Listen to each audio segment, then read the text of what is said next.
The crimson sunrise painted the vast Oklahoma Territory sky as Tessa Aldridge clutched the rough-hewn bedpost, her knuckles turning white with each wave of pain that crashed through her swollen body. April 1889 had brought not only the great land run to the newly opened territory, but also the imminent arrival of her child, a child who would never know its father. "Not now," she whispered through clenched teeth, her brow slick with perspiration despite the cool spring morning. The nearest town with a proper doctor was miles away, and the midwife who had promised to attend the birth had sent word yesterday that she'd fallen ill herself. Tessa was utterly alone on the homestead claim she and her husband had staked just weeks before his death. Another contraction seized her, stronger than the last. Tessa stumbled to the cabin door, desperate for air. Beyond her modest porch lay the rolling prairie, beautiful and indifferent to her plight. The nearest neighbor was over 2 miles away, too far to reach in her condition. As the pain subsided momentarily, Tessa heard it, hoofbeats approaching from the west. She shielded her eyes against the rising sun, making out the silhouette of a rider. Hope and fear warred within her chest. "Hello, the house," a deep voice called. "Here." Tessa managed to cry out before another contraction doubled her over, sending her to her knees on the porch. The rider spurred his mount forward, covering the final distance at a gallop. He dismounted in one fluid motion, his tall frame unfolding from the saddle. Tessa glimpsed a weathered face beneath a wide-brimmed hat, concern etched into features tanned by years under the open sky. "Madam," the stranger approached cautiously, taking in her condition with a quick glance. "You're in a bad way." "The baby," Tessa gasped. "It's coming and I'm alone." The man removed his hat, revealing hair the color of sun-bleached wheat. "Name's Kieran Forrester, madam. I was riding to Oklahoma City when I spotted your cabin." He hesitated only a moment before decision hardened his features. "Let's get you inside." With surprising gentleness, Kieran helped Tessa to her feet and guided her back into the cabin.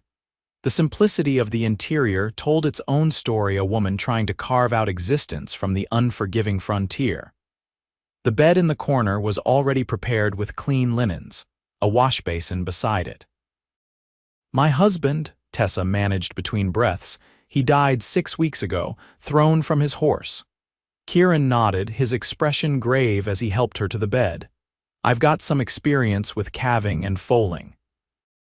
Even helped deliver my sister's baby once when the doctor couldn't make it through a blizzard." His voice was steady, matter-of-fact, but his eyes betrayed his uncertainty. "Don't rightly know if that qualifies me, but I'm all you've got right now." Tessa looked up into the stranger's face, the clear blue eyes, the firm set of his jaw, and found herself trusting him despite everything. "I don't have much choice, Mr. Forrester." "Kieran," he corrected, rolling up his sleeves. "Now we need water boiling and whatever clean cloth you've got."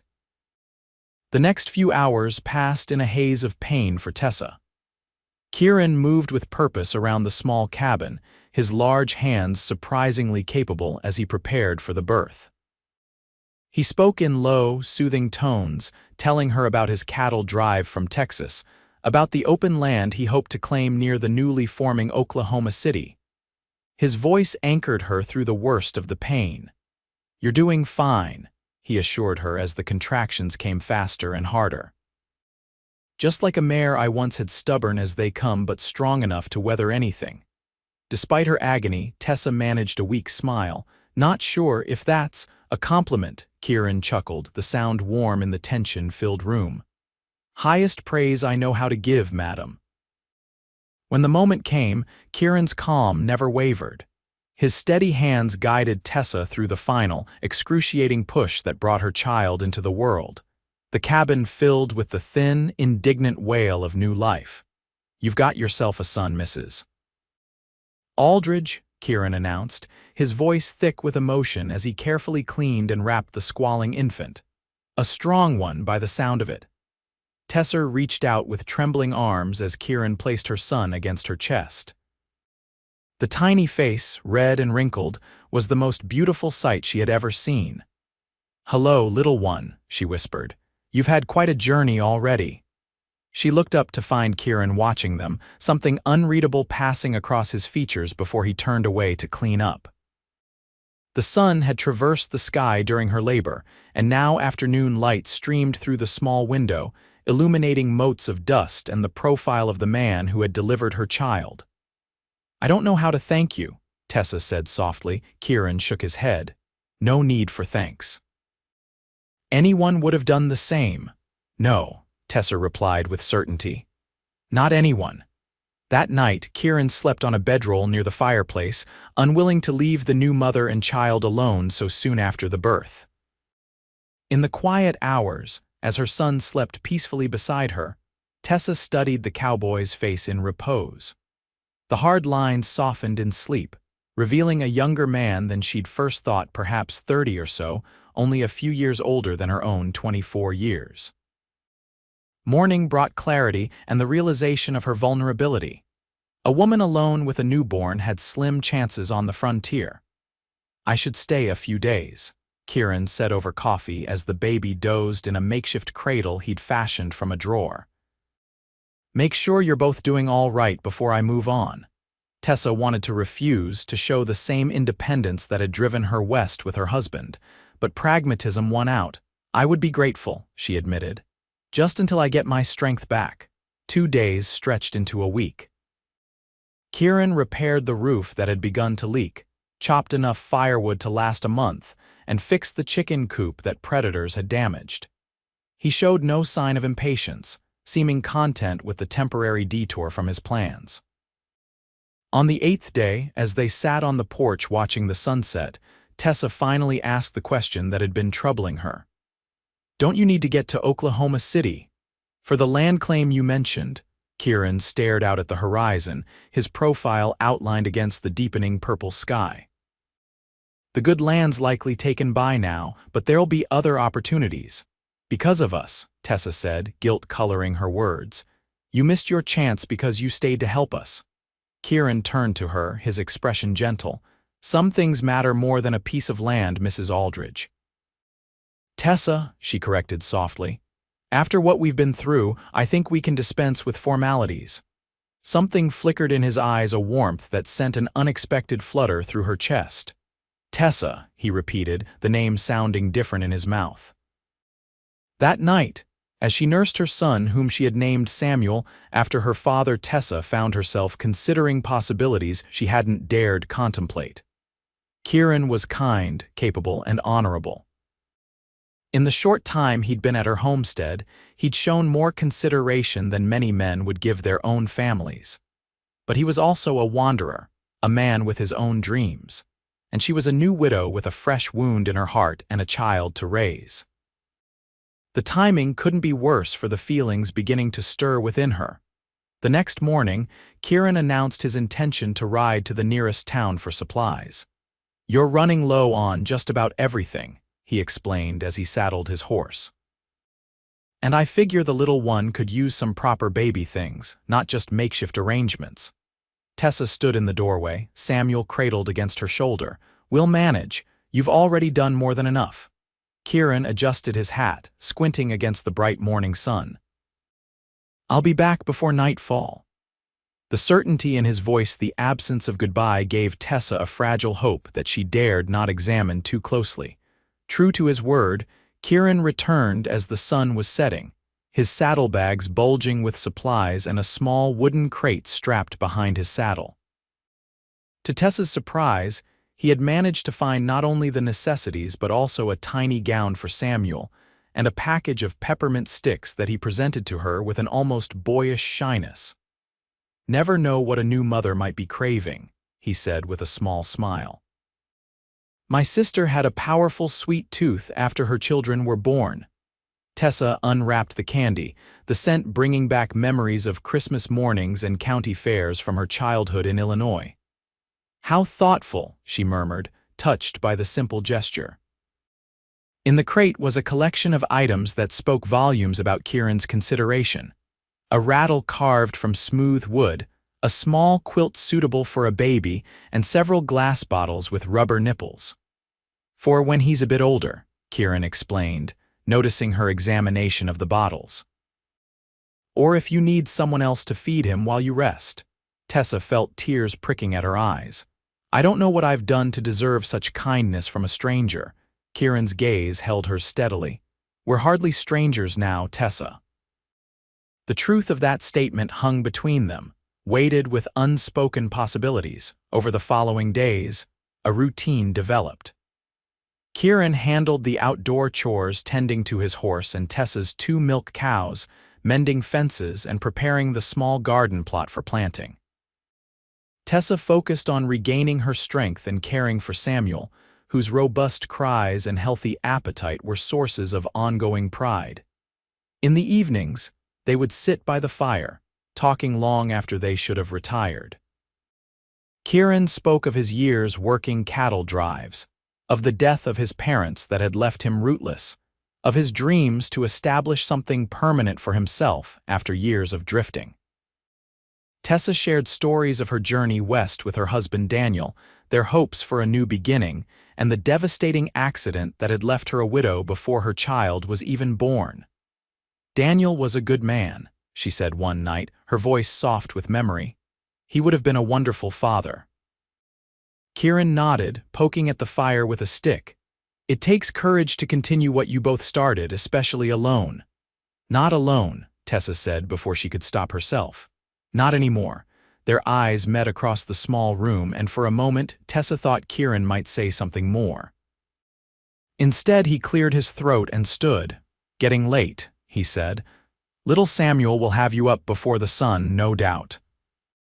2 weeks after Samuel's birth, they received their first visitors, a neighboring family who had heard from the storekeeper in town about the new baby and the cowboy, who'd taken up temporary residence at the Aldridge homestead.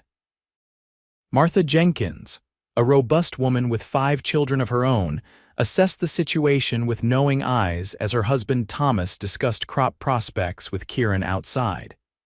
"You could do worse," Martha commented bluntly as she expertly swaddled Samuel after examining him.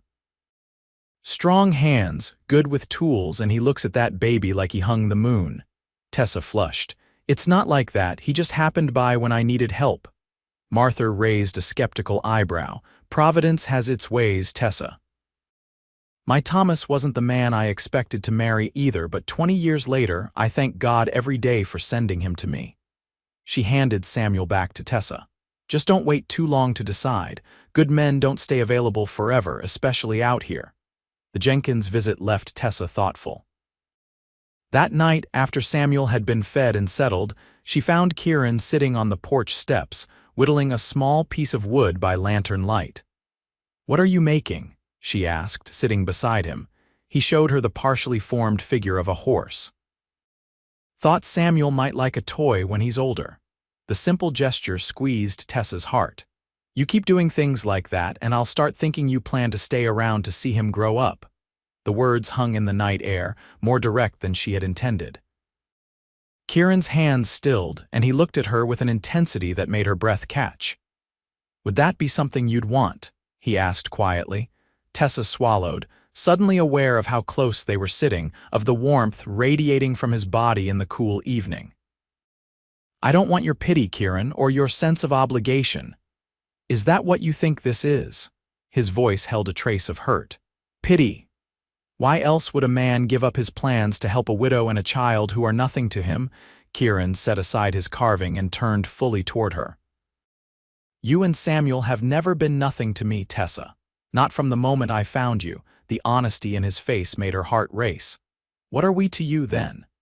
Instead of answering with words, Kieran reached out slowly, giving her time to pull away, and brushed a strand of hair from her face. His calloused fingers were gentle against her cheek, and Tessa found herself leaning into his touch. "I never believed in fate before," he murmured. "Always figured a man made his own way, but finding you that day." He shook his head slightly. "It changed something in me." Tessa's throat tightened with emotion. "It's too soon," she whispered, though she didn't move away, "for both of us. You have dreams of your own land, and I'm still mourning Daniel." Kieran nodded, understanding in his eyes. "I'm not asking for promises, Tessa. Just a chance to see where this leads." His thumb traced the curve of her jawline. "I can be patient.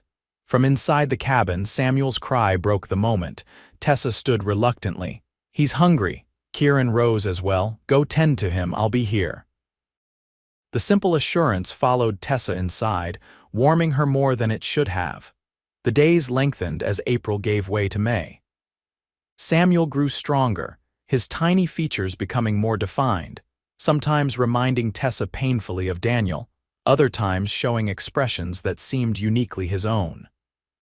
Kieran continued to make improvements to the homestead, never mentioning departure, though they both knew he had his own future to consider. News reached them of a community gathering planned in the newly established settlement 15 miles away, a chance for the scattered homesteaders to meet, trade goods, and share information. After some deliberation, Tessa decided they would attend. "Samuel should be introduced to society," she said with a small smile. "And I could use a day away from these four walls." Kieran hitched up the wagon he had repaired, making a comfortable seat for Tessa with extra blankets. Samuel was bundled securely in a sling Kieran had seen native women use, allowing Tessa to keep him close while leaving her hands free. The small settlement bustled with activity when they arrived. Makeshift stalls displayed homemade goods, and a fiddle player entertained a group of children. Tessa felt a surprising surge of joy at the simple pleasure of being among people again, of showing off her healthy son to admiring neighbors. "You must be Mrs. Aldridge," a woman approached, her sharp eyes taking in Kieran standing protectively nearby. "And this must be the miracle baby we've heard about. I'm Harriet Simmons, the school teacher when we get a proper school built, that is." Tessa smiled, adjusting Samuel in his sling. "This is Samuel, yes, and this is Mr. Forrester, who—" She hesitated, unsure how to explain Kieran's presence.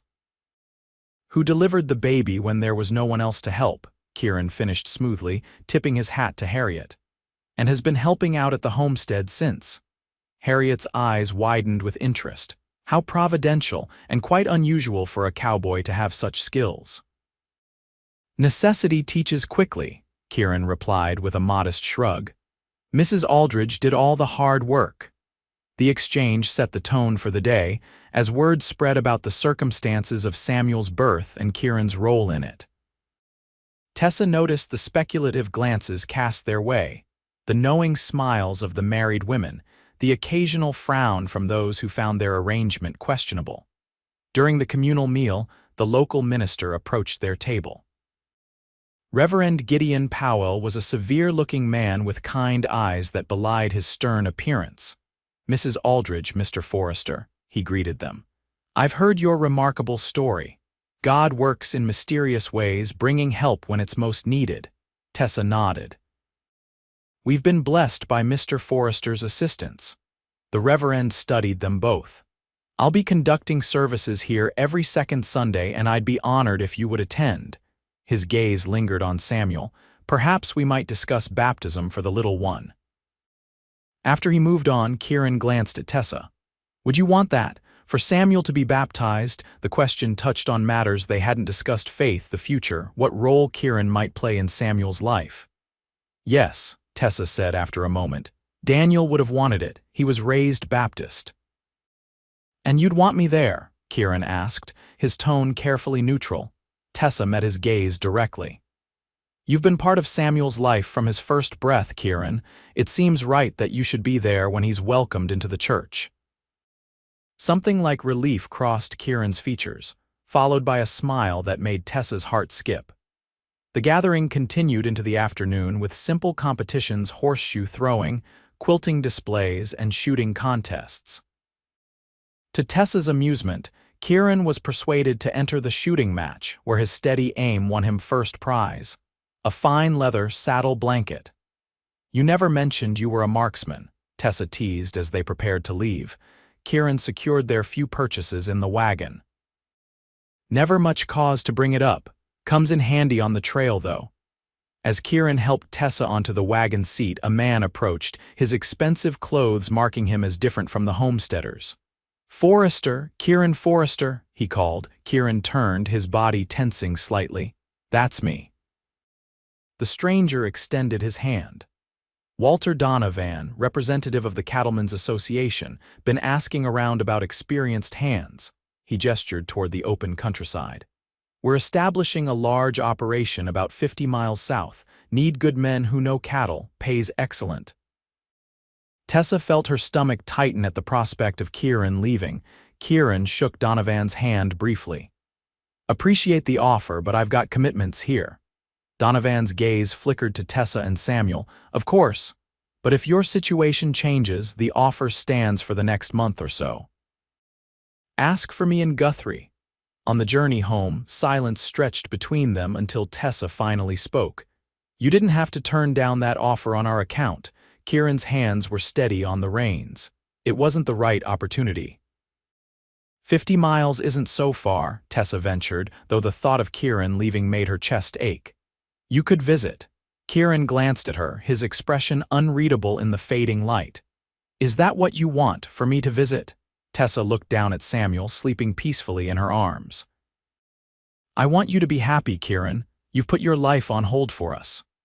Have you considered, Kieran said quietly, that maybe my happiness isn't 50 miles away with a cattle outfit, that maybe I've found something worth more than good wages.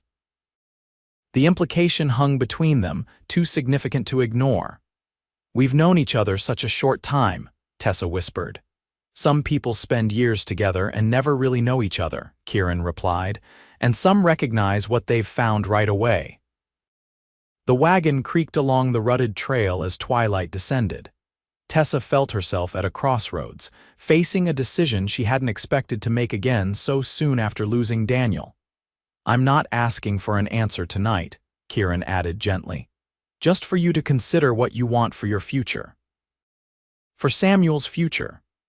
When they reached the homestead, the familiar silhouette of the cabin against the night sky filled Tessa with a sense of coming home that had been absent since Daniel's death. Kieran helped her down from the wagon, his hands lingering at her waist a moment longer than necessary. Thank you for today, Tessa said. It was good to get away to see other people. Even if they all think we're courting. Kieran's tone held amusement. Tessa laughed softly. Especially because of that, small communities thrive on speculation. In the dim light from the lantern hanging on the porch, Kieran's face was shadowed, but his eyes reflected the flame as they studied her. Would it be so terrible if we were? Tessa's breath caught. No, she admitted, the truth of it surprising her. Not terrible at all. Kieran stepped closer, one hand coming up to cup her cheek. Tessa, he murmured, her name a question and a plea with Samuel cradled securely between them. Tessa lifted her face to Kieran's. Their first kiss was gentle, tentative a promise rather than a passion, sweet with possibility. When they parted, Tessa saw in Kieran's eyes the same wonder she felt. We should go inside, she said softly. It's getting cold. The following weeks brought changes to their relationship.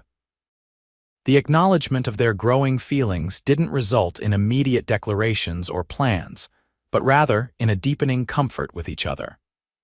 Kieran began building an addition to the cabin, a proper bedroom for Samuel, as he grew working steadily through the long summer days. They attended the church service together, where Reverend Powell baptized Samuel with Kieran standing proudly beside Tessa. The minister's sermon that day spoke of new beginnings and God's providence, words that seemed particularly meant for them. After the service, they spoke with the Reverend privately. I sense there may be another blessing for this little family on the horizon, the minister said with a knowing smile. Kieran cleared his throat. We're taking things slowly, Reverend. Out of respect for Daniel's memory and to give Samuel time to grow a bit. Powell nodded approvingly. Wisdom often accompanies patience, Mr. Forrester, but don't tarry too long. Life on the frontier is uncertain and happiness should be embraced when found. On a warm June evening, as fireflies danced in the gathering dusk, Kieran and Tessa sat on the porch swing he had built, Samuel sleeping peacefully inside after an exhausting day of discovering his hands could grasp objects. I received a letter today, Tessa said, breaking the comfortable silence. From Daniel's brother in St. Louis. Kieran turned to her, concern crossing his features. Good news, I hope. He wants me to bring Samuel and return east, Tessa explained. Says a woman and child have no business trying to make a go of it out here. The tension in Kieran's jaw was visible. And what do you think? Tessa gazed out at the land she had come to love, the rolling prairie dotted with wildflowers, the small garden now flourishing under their care, the modest herd of cattle Kieran had begun to assemble. This is home now, she said simply. For Samuel, for me. Relief softened Kieran's expression. I'm glad to hear it. Tessa took a deep breath, gathering her courage. There's something else I need to say, Kieran. She turned to face him fully. I know we've been careful with each other, respectful of Daniel's memory and of how quickly all this has happened. But life is short and uncertain, as we both know too well.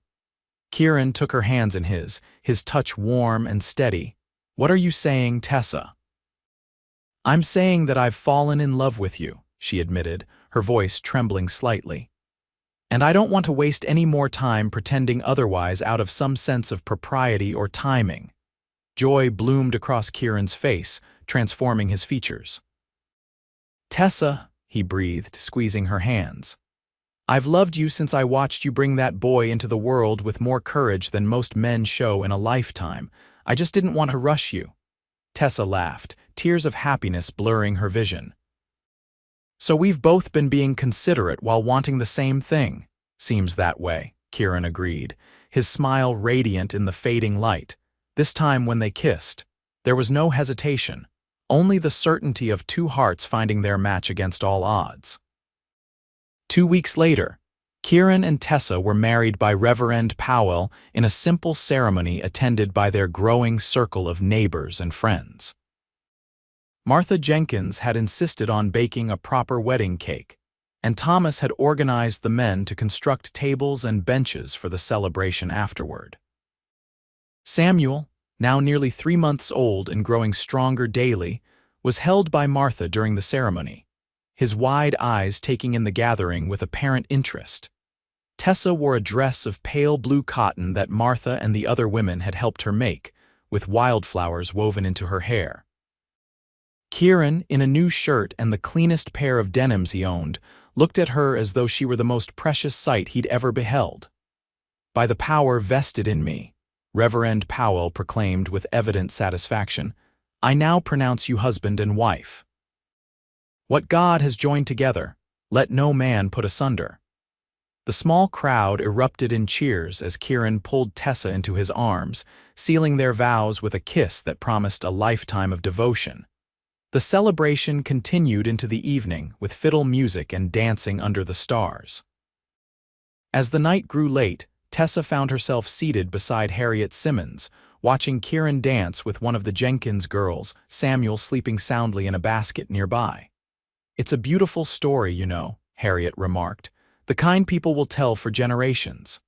Tessa raised an eyebrow. What story is that?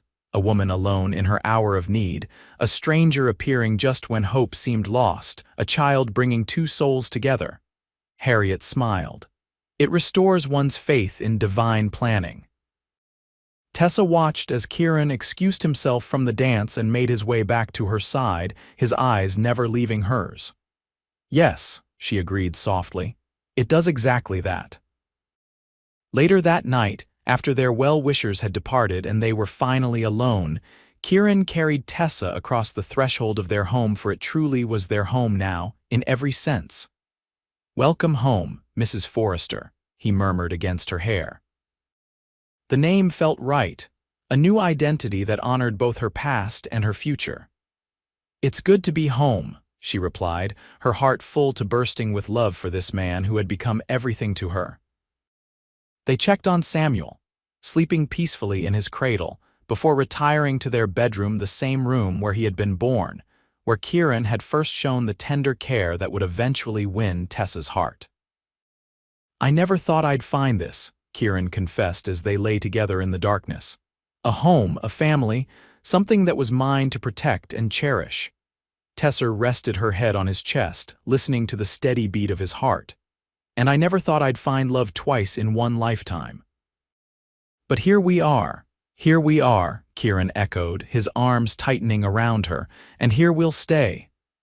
As summer gave way to autumn, the Forrester homestead continued to flourish. Kieran's knowledge of cattle proved invaluable as they expanded their herd, and Tessa's garden yielded enough vegetables to see them through the winter with plenty to share with neighbors. Samuel grew rapidly, his personality emerging more each day. He had Daniel's determined chin, Tessa noted, but Kieran's easy laugh. He showed no preference between his parents, reaching for either with equal delight, though he seemed to save his most impressive accomplishments for when Kieran was watching. He rolled over again. Kieran announced one evening, bursting into the kitchen where Tessa was preparing dinner. Did it 3 times just to show off. Tessa smiled at the pride in her husband's voice. He knows his audience. The bond between Kieran and Samuel deepened daily. Though Kieran was careful to ensure Samuel knew about his birth father through stories, and the few photographs Tessa had, there was no doubt that in all the ways that mattered, Kieran was Samuel's father, the man who would teach him to ride, to fish, to become a good man. On a crisp October morning, as Tessa hung laundry on the line with Samuel watching from a blanket spread nearby, she spotted a rider approaching. She shaded her eyes, recognizing Walter Donovan, the Cattle Association representative they had met months earlier. Kieran emerged from the barn, wiping his hands on a rag as he went to meet their visitor. "Forrester," Donovan called, dismounting. "Thought I'd stop by and see how you're settling in." His gaze took in the improved homestead, the small herd grazing in the distance, and Tessa with Samuel. "Looks like you've been busy." Kieran extended his hand. "Donovan, good to see you. What brings you this way?" The men spoke for nearly an hour while Tessa prepared coffee and sandwiches. From what she could gather, Donovan was impressed with what Kieran had accomplished and was interested in discussing a potential partnership that would allow them to expand their operation. After Donovan departed, Kieran found Tessa in the kitchen, his expression thoughtful. "He wants us to join the association," Kieran explained, taking Samuel from Tessa's arms and bouncing him gently. "Says we could double our herd with their backing, maybe hire some help." Tessa studied her husband's face. "Is that something you want?" Kieran looked around the home they had built together, at the son who gurgled happily in his arms. "I want security for us, for Samuel, for any other children we might have." A smile tugged at his mouth, and it would be nice to have help during calving season. Tessa stepped closer, wrapping her arms around both her husband and son. "Then I think you should consider it seriously." As winter approached, bringing with it the promise of long evenings by the fire, Tessa and Kieran made plans for the future, a larger home as their family grew. Education for Samuel in the school being built in the settlement.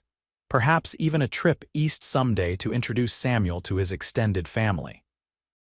On Christmas Eve, with snow falling gently outside and Samuel finally asleep after the excitement of his first Christmas tree, Tessa handed Kieran a small package wrapped in brown paper and tied with a red ribbon. "An early Christmas gift," she explained, her eyes shining. Kieran unwrapped it carefully to find a tiny pair of hand-knitted booties. He looked up at Tessa, understanding dawning on his face. "Are you?" Tessa nodded, her hand moving to rest on her still flat stomach. "In June, if the doctor's estimate is correct." With a whoop that threatened to wake Samuel, Kieran lifted Tessa off her feet, spinning her in a circle before setting her down gently and falling to his knees before her. He pressed a reverent kiss to her stomach, then looked up at her with eyes shining with unshed tears. "I never knew it was possible to be this happy," he said, his voice rough with emotion. Tessa ran her fingers through his hair, her heart overflowing with love for this man who had come into her life when she needed him most.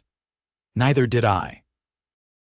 In the years that followed, the Forrester family continued to grow and thrive. Samuel was joined by a sister, Catherine, born almost exactly a year after her parents' wedding, and later by twin boys who tested even Kieran's boundless patience.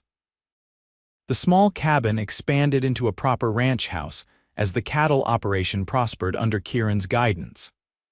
Tessa became known throughout the territory for her skill with medicinal herbs, often assisting at births just as Kieran had once helped her. On Samuel's 5th birthday, as they watched him blow out the candles on his cake surrounded by siblings and friends, Kieran slipped his arm around Tessa's waist. "Do you ever think about that day?" he asked quietly. "The day we met."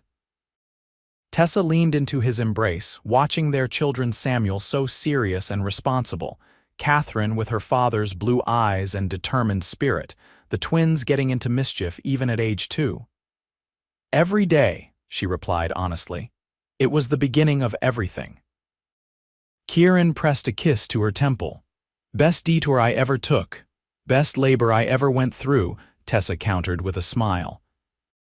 As twilight fell and their children were tucked into bed with stories and kisses, Kieran and Tessa stood on the porch of the home they had built together, his arm around her shoulders, her head resting against him.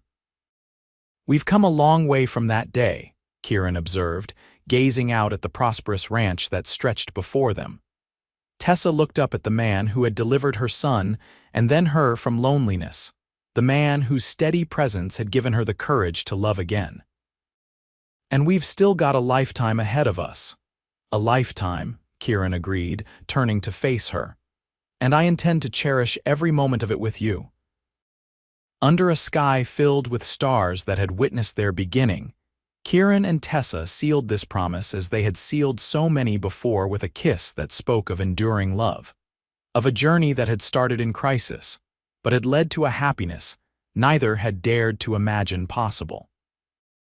In the quiet Oklahoma night, surrounded by the fruits of their shared labor and the love they had built together, they were home.